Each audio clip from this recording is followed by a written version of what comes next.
Alright, we are live. Welcome. When thinking about pacing and panel structure layout, do you have any shapes or panel sizes that you use to evoke emotional responses? Interesting. Shapes or panel sizes. Well, I do go a little bit more jaggedy and like hand-drawn when the character is unstable, like in this case, or if it's like intense action, I'll do that. I do put in a lot more panels if I want to slow the reader down and just have them like digest little bits and pieces. Like a spread I did a while back where it just showed all these different little pieces of things, and as they were sitting out there stranded on this rock. And so, but it was more or less to slow the reader down so that he or she would kind of digest each little piece, look at each little panel, get something out of it. Because if you have a big old splash page spread with all that same information in it, the reader could just look at it quickly and then turn the page. But if you have a whole pile of little panels, each showing a little different area or scene, even though it's insignificant, it'll force them to look at it, at least to see if there's something important that they might be missing. So, but no, I don't think I have a panel size or shape to evoke a certain emotional response. I don't think there's anything really like set in stone, I guess is what I'm saying. Not that I know of anyway. Like, I don't know, I've never even thought of that. Like, would a circle make it feel more comforting than a hard angled edge? Probably. It probably would. I guess there is a couple spreads I did not too long ago where Dino's dreaming and all the panels were rounded. So I guess it was kind of like this fluffy, like happy moment, and I had everything really rounded-ish. So yeah, I guess there's that. As you can tell, I figure it out as I go. How long do I spend on a page? I spend... Oh man, I don't know. I know I've talked about this before and like really thought about it. Let's see. I wish I just had a standard answer I could give, I guess. Because every page is a different length. I guess you could say anywhere between, from thumbnails all the way to finished color, a simple page spread could take me as little as 4 hours, all the way to probably 2 days maybe, with all those things. 3 to 6 hours? Is that what I said before? Wow. Okay, well, you're Nathan, was that just pencils or inks? See, every time I think about this, it's a different answer. So 3 hours, 3 to 6 hours? That can't be right. Sometimes I color a page all day long and it's just pathetic. So maybe we should say 3 to 8 hours. But I just said 2 days. I think it's because when I answered that last time, it was before I got stuck on some of these spreads that I had to keep reloading like every day, and I worked on it for another day, and then I worked on it for another day, and then I finally finished it. So we'll say 3 to 8 hours unless something ridiculous happens, and then it pushes it into like 2 days. How about that? Thanks, Nathan, for helping me out there. Steve asked if you do line art on paper, are you equally as fast? I don't think so. If I do line art on paper, I think I slow down and try to make sure I'm not making as many mistakes, which is sometimes good.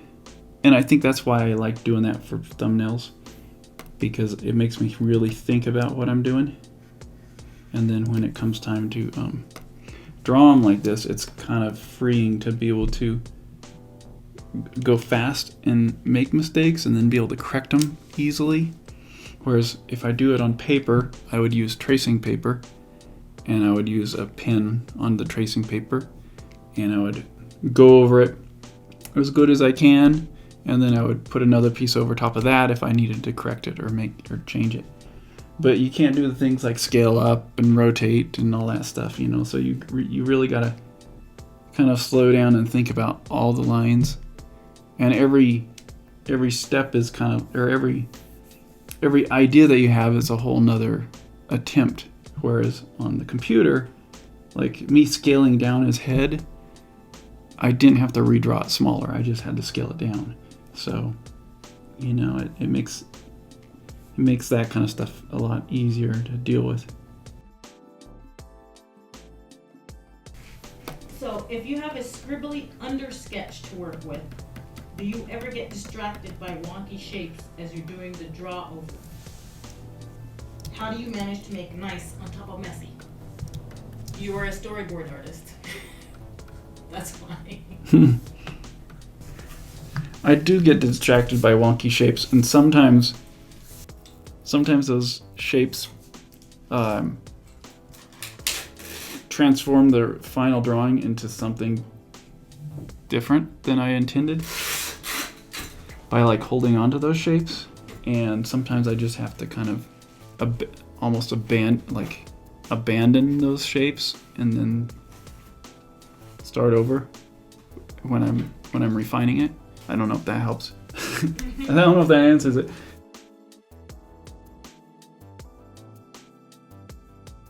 Johnson asked, is Blender hard to use? It's hard to learn. You don't use Blender, do you? I do for my 3D models.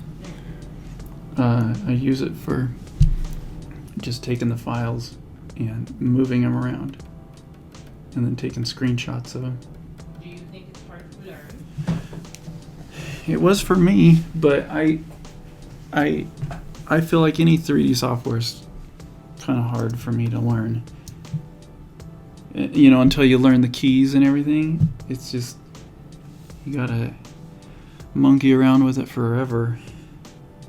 And now it's kind of getting a little more natural for me to navigate through it. It doesn't mean I know how to actually use everything in it. I can't model anything in it. I can't do hardly anything except for move around an object and control a camera angle and then take a screenshot. So that's about it for me. Now Maya, I can use Maya, and I felt, it seemed to me like Maya was easier, but I think it's just because I was forced to use it at work and there was people all around me who knew how to use it, and so I could just ask them the questions until I got familiar with it. And if Blender was in that same environment, I bet you anything it would be just as easy to learn.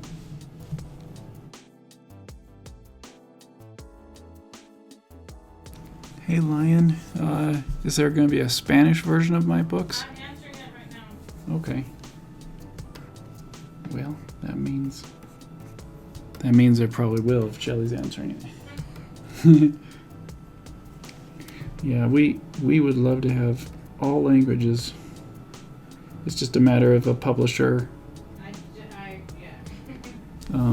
Yeah, it's a matter of a publisher wanting it too, and being willing to invest the money and resources into translating it. There was we were in the talks with the publisher to do one, but it never went anywhere. So we'll just wait until the next one shows up. But I'm not against like fan translations or any of that stuff too. One thing that can happen is, I believe Webtoons allows fans to translate the web comics on Webtoons, and they publish that version as well as an alternate fan translation. And I'm not sure the way to go about it, but if anyone's interested, that would be awesome, because it would just mean, I'm not sure how it goes. I'm not sure what the approach is for them.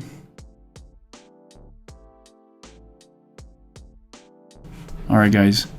I'll see you. Bye.